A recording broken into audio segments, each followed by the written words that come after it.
Matthew chapter 26, part 2, the breakdown, part 2. Jesus and the disciples hold their Passover meal in the borrowed upper room of the house in Jerusalem. Jesus reveals that one of them will betray him. He acknowledges to Judah that he knows exactly who the traitor is. Jesus introduces the sacrament of communion, commanding his disciples to eat a broken piece of bread as a symbol of his body. Sorry, y'all, I'm out of breath. They are to drink a cup of wine as a symbol of his blood, soon to be shed for forgiveness of sins. A typical Passover meal is used 4 cups of wine at designated moments. The third of these is a cup of blessing. Come on now. And it's possible that this is the one Jesus identifies with his blood. If so, this would mean Jesus abstained from the 4th cup, representing the assembly of God's people as a symbol of what will happen at his glorious return. Matthew 26, 17 through 29. After the Passover meal, Jesus tells the disciples that every one of them will abandon him, but he will meet them in Galilee when he is raised up. Peter declares that he will not succumb to fear. He brashly promised to die before denying Jesus, putting his own loyalty above that of the other disciples. In response, Jesus predicts that Peter will directly deny associating with him 3 times before morning, before the rooster crow. Matthew 26, 30 through 35. The group walks into the garden called Gethsemane on the Mount of Olives. Jesus has most of the disciples sit down and walks farther in with Peter, James, and John. He asks them to watch while he prays. He will return 3 times to find them sleeping. Jesus is in indescribable mental agony.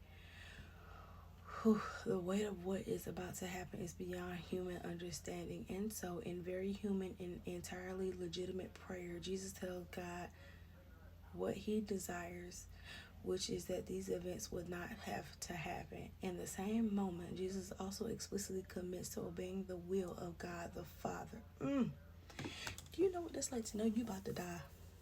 The most unruly, the most crucial death, and you're like, God, I don't want this to happen, but God, I want your will to be done, not mine. So you do whatever you got to do, God. I'll take it. And y'all still be playing with Jesus? Y'all still be mocking? Okay. Obviously, no one would want to suffer torture and death, but Christ is loyal to God's plan above all else. That's why he is so amazing. Oh my goodness. So that's Matthew 26, 36 through 44. By the time Jesus arrives with a crowd of soldiers and temple officers, Jesus is fully resolved to carry out the work of suffering the Father has given him to do. It's possible Jesus took this group to the upper room first and then came to look for Jesus in Gethsemane. Judas' prearranged sign is a friendly kiss. This is an especially despicable form of betrayal. The act itself requires trust, and Judas goes even further by referring to Jesus as his teacher. Man, if I ever, I'm just playing because you're not going to make it to heaven thinking like that. But my goodness, let me catch Judas back a year or 2 ago. Christ, for his part, grants Judas one last kindness by referring to him, possibly with sarcasm, as a friend. Matthew 26, 45 through 50. Peter, John 18 and 10, lashes out with a sword, maiming a servant. Peter is no swordsman, and this clumsy attack may have even been meant for Judas. Jesus immediately brings an end to this violence, telling Peter to put his sword back into its sheath. This is not the time nor place for bloodshed. Not only does Jesus have the power to defend himself, John 18, 4 through 8, he could easily ask God to send tens of thousands of angels to fight for him. That's not what needs to happen. However, so Jesus agrees to be arrested and the disciples scatter into the night. Matthew 25, 51 through 56. Jesus' illegal and entirely false trial takes place in the middle of the night at a mansion of the high priest. This occurs before members of the Jewish ruling body known as Sanhedrin. Most likely, there are only enough members to make their decisions official.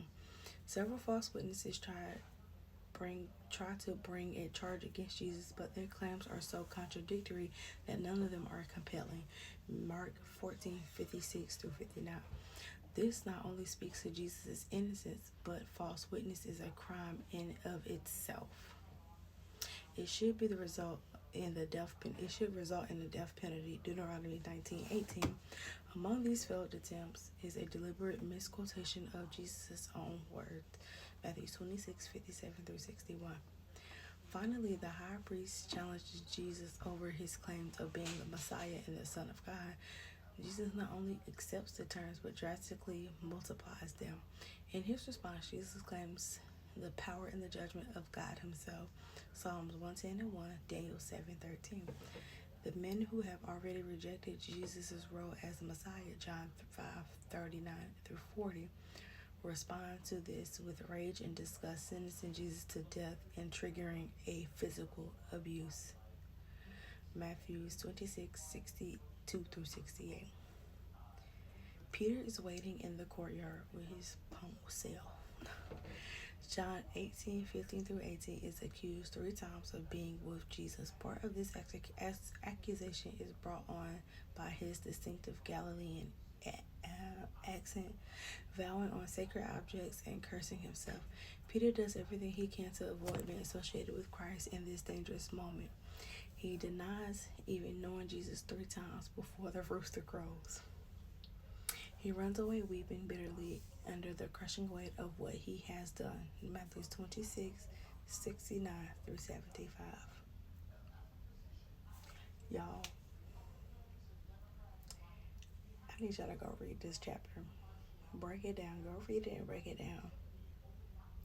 When I read it, it was so good. I don't know, I've just been seeing the Bible, reading it and understanding it a lot different these days. But when I read it, the description and the details of it all, this gives you an overview. Would you actually read it? It was so good. I hate what they did to Jesus, but it was so good. I could picture everything that happened in my mind. I don't know. When I read the Bible now, it's movie scenes play in my head. But anyway, that's all I have for Matthew chapter 26 to break down, and I'll see you guys tomorrow. Bye.